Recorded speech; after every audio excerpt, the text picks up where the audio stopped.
Most people are looking at the wrong moment. They think the danger passed when the headlines turn from missiles to ceasefire language.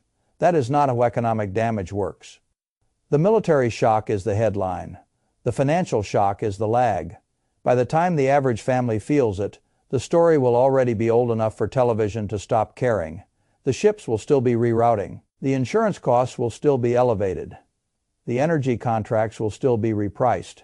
The transport bills will still be filtering through warehouses, supermarkets, airlines, factories, and payroll departments. And the same people who were told to relax because the fighting looked calmer will suddenly discover that calmer headlines do not produce cheaper groceries. If I were starting from zero and trying to understand what matters here, I would ignore the noise and focus on one principle. When a key artery of global energy is threatened, the damage does not stay in the desert. It moves through every cost structure that civilized life depends on. That is what this moment is really about. I am not interested in shouting about politics. I am interested in consequences.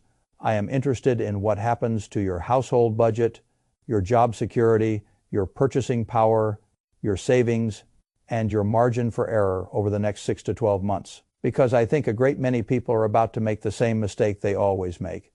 They will wait to respond until the pain is obvious, and by then they will be reacting, not preparing. The way I see it, the Iran shock is not a single event. It is a chain. First comes the disruption, then comes the repricing, then comes the squeeze. Then comes the behavior change, then comes the slowdown, and only after that does the average person say, "Now I feel it." That is too late. So let me walk through this the way I would explain it to someone sitting across from me at the table. If you want the short version, here it is. The danger is not that one war somewhere far away will directly ruin your finances in a day. The danger is that an energy shock lands on top of an economy that was already fragile. And once that happens, every weak point in the system gets stressed at the same time. That is what people miss. They act as though high prices are one problem. A soft labor market is another problem. Public debt is another problem. And a weakening currency is still another problem. In the real world, they are not separate. They lean on each other. They compound. And that is why this kind of shock can become much larger than the original trigger. The first impact is the one most people still underestimate. It is the cost of living shock that has not fully shown up yet. People hear that oil spiked and then pulled back, and they imagine the danger must have passed with the chart. That is childish thinking. Oil is not just a number on a commodity screen. It is a cost input for the whole machine. You do not buy oil directly when you walk into a supermarket, but oil was part of getting nearly everything in that store in front of you. It helped run the farm equipment. It helped produce fertilizer. It helped power manufacturing. It helped make plastics and packaging. It helped move goods by truck, ship, and rail. It helped refrigerate, store, and distribute the product before you ever touched it. That is why energy shocks travel. They do not hit all at once. They move in layers. The first move shows up in wholesale markets and transportation costs. The second move shows up in business margins. The third move shows up in retail prices. The fourth move shows up in household stress. And the person at the end of that chain is the one paying for every decision made upstream. That person is usually not the one with pricing power. It is the family on a salary. It is the retiree on a fixed income. It is the worker whose wages adjust last. That is why I say the ceasefire language does not matter nearly as much as people think. A pause in fighting does not unwind contracts already repriced, shipping routes already altered, risk premiums already added, or inventories already acquired at higher cost. Once the poison is in the bloodstream, you do not recover because the source stopped dripping for a day. The damage has to work its way through the body. So what should a rational person do with that knowledge? The first thing is simple and not very glamorous. Stop making major financial decisions on the assumption that your monthly cost base is about to get easier. Do not sign a lease, take on a payment, upgrade your lifestyle, or layer on new debt because you think relief is around the corner. Maybe it comes. But if you build your life on that assumption, and it does not come, you have handed yourself a problem you did not need. In my experience, financial resilience begins with refusing to bet your household on optimism you cannot control. The second impact is the income shock. This is where the conversation gets more serious, because rising prices are painful enough. Rising prices while your income is under pressure is where households really break. A business facing an energy shock gets hit from both sides. Its input costs rise. Its customers get weaker. That is a bad combination. If you run a factory, freight gets more expensive. If you run a retailer, customers have less room to spend. If you run a transport-heavy business, fuel eats your margin. If you run a discretionary business, demand softens because households are triaging their budget, and the sequence is always familiar. Hiring slows. Overtime disappears. Expansion plans get shelved. Temporary workers go first. Then open positions stay unfilled. Then the layoffs begin. People like to imagine job loss arrives as a giant, dramatic wave. Often it begins as caution, then it becomes policy. That is why I would not take comfort from a job that merely feels stable. Stability today is not the same thing as indispensability. If I were working for a salary in an environment like this, I would be asking myself one question with brutal honesty. Am I expensive and replaceable, or valuable and difficult to remove? That question matters more than your title. The worker who becomes essential to outcomes has leverage. The worker who merely occupies a seat has exposure. And if you cannot answer that question clearly, then this is the moment to strengthen your position while you still can. Learn a skill that makes you harder to substitute. Take on responsibilities that matter to the business. Build a second source of income, however modest at first. Do not wait for the layoff rumor to start before deciding you ought to have options. Most people delay these moves because they tell themselves they will act when it becomes necessary. What they really mean is that they will act when they are already under pressure. Again, too late. The third impact is the policy trap. This is the part that makes this period more dangerous than people realize. In an ordinary crisis, governments and central banks have tools. They cut rates, they stimulate, they print, they cushion the fall. That playbook is what trained a generation of investors to believe that every shock eventually becomes a buy. The dip event because authorities will always step in. The problem now is that the usual rescue tools create their own problems. If inflation is already rising, cutting rates can make it worse. If public debt is already enormous, borrowing more becomes harder to justify. If you print aggressively into an economy already dealing with an energy shock, you risk feeding the very price spiral that is hurting people. That does not mean the authorities will do nothing. It means whatever they do is likely to be more compromised, more political, and less clean than people are used to. That is what a trap looks like. There is no costless option. Raise rates and you risk a deeper slowdown. Print and you risk a deeper inflation problem. Stand back and you risk disorder. Pick your poison. This matters because too many households still behave as though somebody in a suit will press a button and make the pain manageable. Maybe they buy time. Governments are very good at buying time. What they are not good at is repealing arithmetic. And arithmetic is getting uglier. Debt service is large. Growth is softening. The public has less tolerance for austerity than it used to. The system is more leveraged. And because of that, the capacity to absorb another major shock without side effects is much lower than most people appreciate. So I would not build my personal plan on the assumption that the cavalry arrives in perfect form. Hope for competent intervention.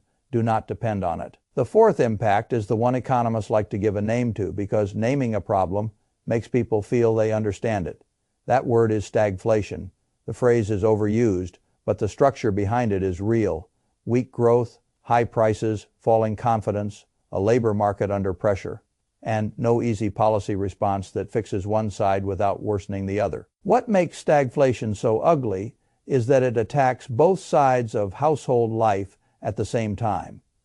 Normally, if the economy weakens enough, inflation cools and gives you some relief. Normally, if prices rise because growth is strong, incomes at least have a chance to keep pace. Stagflation is when you get the wrong combination. Your paycheck does not feel secure. Your bills do not get easier. Your savings do not stretch. And every solution offered at the policy level seems to create a new problem somewhere else. For the person watching this at home, the practical takeaway is not to become an amateur economist. It is to stop assuming that old portfolio habits automatically fit the world you are entering. If your whole life is structured around cash, long promises, and faith that everything normalizes quickly, then stagflation is dangerous. Cash gets eaten slowly. Fixed income without inflation protection can lag badly. Growth assets that need cheap money and easy optimism can struggle. That does not mean there is one magic asset that solves everything. It means concentration becomes more dangerous. If all of your confidence rests in one category, one country, one salary, one account, one bet, you are too exposed. In a messy environment, diversification stops being an academic word and starts becoming a survival tool. The fifth impact is the currency question. This one is subtle until it is not. Most people never think about reserve currencies, treasury demand, or how global trade actually settles. They just assume a dollar is a dollar. The system is the system, and the plumbing behind their bank account is someone else's problem. That works until confidence begins to shift. The dollar's power has never been just about patriotism or size. It has rested on global habit and global need. If the world needs dollars to trade, settle, save, and stabilize, that creates deep demand. If countries begin looking for alternatives, reducing dependence, diversifying reserves, or moving more of their wealth elsewhere, that does not collapse the dollar overnight. But it changes the margin. And in finance, the margin is where repricing happens. The dangerous part is that America is boxed in. Keep tightening too hard and you threaten growth and asset prices. Print too aggressively and you threaten purchasing power. Project weakness abroad and you invite questions about long-term leadership. Each path chips away at confidence differently. Again, not a sudden collapse, a gradual loss of unquestioned privilege. That matters because a weaker currency does not just show up on a foreign exchange screen. It shows up in what your savings can buy, what imported goods cost, how central banks position, and where global capital decides it feels safest. If the largest institutional players in the world are becoming less comfortable keeping everything in one place, you should at least have the humility to ask whether you are more concentrated than you ought to be. That is not a call to panic. It is a call to think. The sixth impact is the one people do not like to say out loud because it sounds impolite. But finance is not improved by politeness. Crises do not hit everybody equally. They amplify inequality. When essentials rise in price, the burden falls hardest on the people who spend the largest share of their income on essentials. That is not ideology. That is math. If food, transport, and utilities are a manageable inconvenience to you, then a shock is irritating. If those categories dominate your budget, then the same shock changes your whole month. And when governments try to cushion the blow, the money often leaks upward. Subsidies support prices. Large firms preserve margins. Asset holders see inflation pass through into valuations. Meanwhile, the person living on wages gets relief late and incompletely. This is why I say so often that if you can't beat the system, you had better understand where you sit inside it. Because the truth is brutal. If you are dependent on salary alone, you are fragile. If you are dependent on savings alone, you are fragile. If you are dependent on promises from institutions that can change terms while your bills keep rising, you are fragile.